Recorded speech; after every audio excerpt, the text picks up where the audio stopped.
Again, welcome back students. By Zoom online learning platform represent the next video of the chapter locomotion and movement.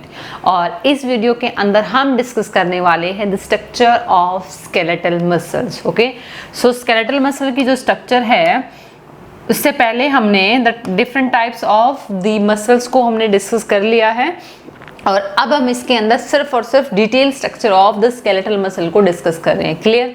Okay. Before you that आपने location अगर देखी हो skeletal muscles की तो कहाँ होती है? हमारी बॉडी के लिम्स के ऊपर होती है. ओके.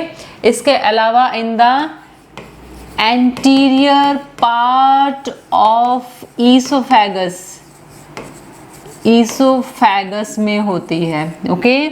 इसके अलावा जो स्केलेटल मसल्स होती हैं वो सारी की सारी at the external, they are found at the external sphincter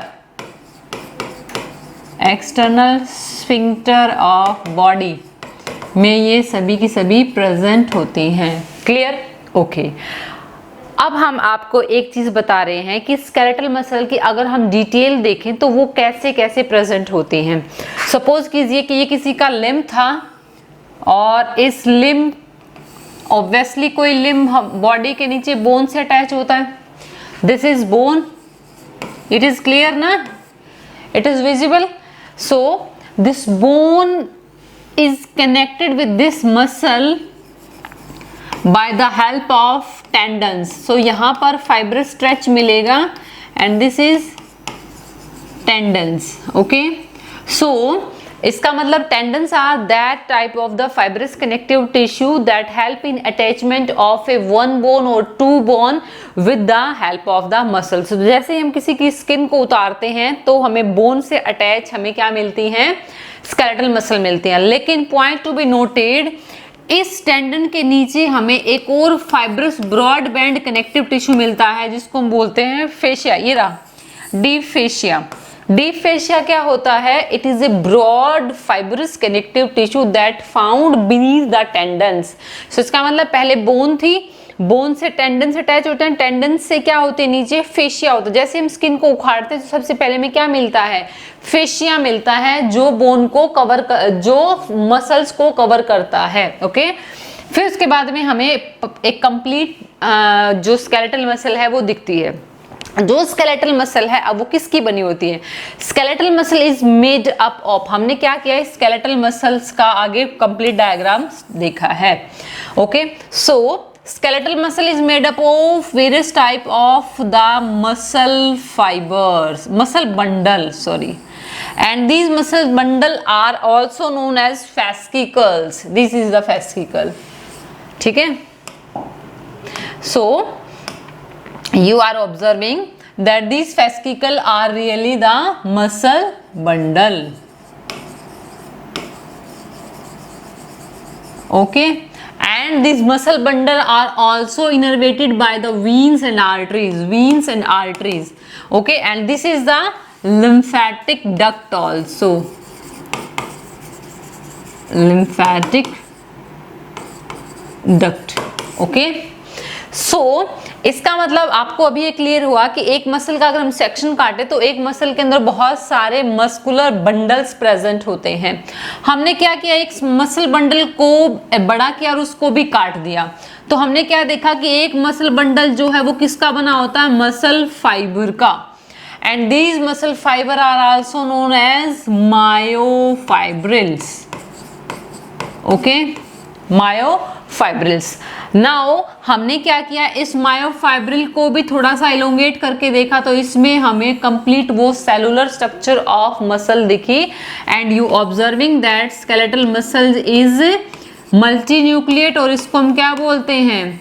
सिंसिचियल condition. Syncytial condition मतलब मल्टी न्यूक्लिएट कंडीशन होती है. इसके अलावा you are observing the arteries and veins and the neurons also. इसके अंदर माइटोकॉन्ड्रिया आपको दिख रहे हैं. इसके अलावा ये अंदर प्रेजेंट इसमें क्या होता है? सार्कोप्लाज्म होता है. सार्कोप्लाज्म में sarcoplasmic reticulum that is the store house of the calcium present होते हैं और इसमें होते हैं मायोफाइब्रिल्स. ओके, सो ये कौन से होते हैं मायोफाइब्रिल्स? इनके अंदर they having the actin myofilament and myosin myofilament. Okay, that are the actin are the thin myofilament and myosin are the thick myofilament. ठीक है, ओवरऑल हमने यहाँ क्या देखा है कि एक जो मसल है जिसको हम अभी बोन से उखाड़ के लाए हैं, जिसके पीछे फाइब्रस कनेक्टिव टिश्यू है, दैट इज द टेंडन्स, और वो जो एक मसल थी skeletal muscle, it is made up of the muscle bundle. और हमने जब उस मसल बंडल को काट के देखा, muscle bundle is also known as the fascicles. जब मसल बंडल को काट के देखा तो muscle is made up of the next muscle fibres. Okay, और मसल फाइबर के अंदर बहुत सारे मायोफाइब्रिल्स होते हैं और मायोफाइब्रिल के अंदर मायोफिलामेंट्स होते हैं. Thick and the thin myofilament. Thick filament is myosin and thin filament is actin. Clear? अब हम आते हैं इसकी कवरिंग के ऊपर. एक जो मसल थी, अगर हम कवरिंग को देखें तो कवरिंग में फर्स्ट जो आप डिस्कस कर रहे हैं, हमने पहले कवरिंग देखी स्किन के नीचे फेशिया. ओके, फेशिया के नीचे एक जो मसल होती है वो कवर होती है एपिमाइजियम से. इसका मतलब फेशिया किससे अटैच होता है? एपिमाइजियम से. एपिमाइजियम के नीचे मसल बंडल के बाहर होती है पेरीमाइजियम. फेशिया, एपिमाइजियम, एपिमाइजियम, पेरीमाइजियम. पेरीमाइजियम से नीचे मसल जो फाइब्रिल होते हैं उनके ऊपर होती हैं एंडोमाइजियम. और जो एंडोमाइजियम है इसके नीचे हमें मिलती है, that is the sarcolemma. Sarcolemma. और इस सार्कोलेमा के अंदर हमें क्या मिलेगा? सार्कोप्लाज्म. सो आई थिंक आपको ये कवरिंग भी क्लियर है. ओके, अब अगर एक मसल के ऊपर, इस मसल फाइब्रिल के ऊपर, मायोफाइब्रिल के ऊपर चार्ज देखें तो आउटर मोस्ट इसके प्लस चार्ज होता है, अंदर की तरफ नेगेटिव चार्ज होता है. And now this muscle is in its resting state. और ये वाली जो अब है इसको हम बोलेंगे it is polarised. Okay, and अगर हम इसके नियर अबाउट, मेम्ब्रेन के नियर अबाउट अगर हम पोटेंशियोमीटर को अटैच करके देखें तो यहाँ पे जो रीडिंग आती है वो उसका हम बोलते हैं it is it's resting potential. और जो रेस्टिंग पोटेंशियल होता है वो प्लस माइनस 75 मिली वोल्ट होता है. लेकिन जैसे ही एक पर्टिकुलर थ्रेशोल्ड स्टिमुलस आता है मसल के ऊपर, जब मसल कॉन्ट्रैक्ट होती है तो it's change its ionic strength, और इसके आउटर मोस्ट पे नेगेटिव चार्ज हो जाता है. It's change to outermost पे क्या हो जाएगा, इसमें ये इस तरह चेंज हो जाएगी, आउटर मोस्ट नेगेटिव चार्ज और इनर प्लस चार्ज हो जाता है. Now this is in depolarised condition and the condition is known as the action potential.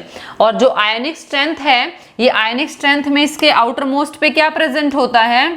It having outermost having the outer to the sarcolemma क्या होता है? High amount of the sodium ion, very low amount of the potassium ion. Okay, और inner side पर क्या होता है? Inner side पर बहुत ज्यादा अमाउंट में पोटेशियम होता है. पोटेशियम इज द मेन की regulatory ion in the muscle, with in the muscle sarcoplasm. और आउटर में अगर इसके अलावा अंदर की साइड सोडियम बहुत कम होता है. लेकिन जब मसल कॉन्ट्रैक्शन होता है तो ये सोडियम इनर से आउटर मोस्ट पे चले जाते हैं due to sodium potassium pump. ठीक है, जिसमें 3 सोडियम एंड 2 पोटेशियम आयन का एक्सचेंज होता है. क्लियर भाई? सो इस वीडियो के अंदर हमने ओवरऑल स्ट्रक्चर डिस्कस की है स्केलेटल मसल की. उसके बाद में जो नेक्स्ट वीडियो होगी उसमें हम डिस्कस करेंगे sliding filament theory and as well as the thick and thin myofilament की स्ट्रक्चर. क्लियर भाई? सो इस वीडियो को लाइक जरूर कीजिएगा, नेक्स्ट वीडियो का वेट कीजिएगा, चैनल को सब्सक्राइब कीजिएगा. Thank you.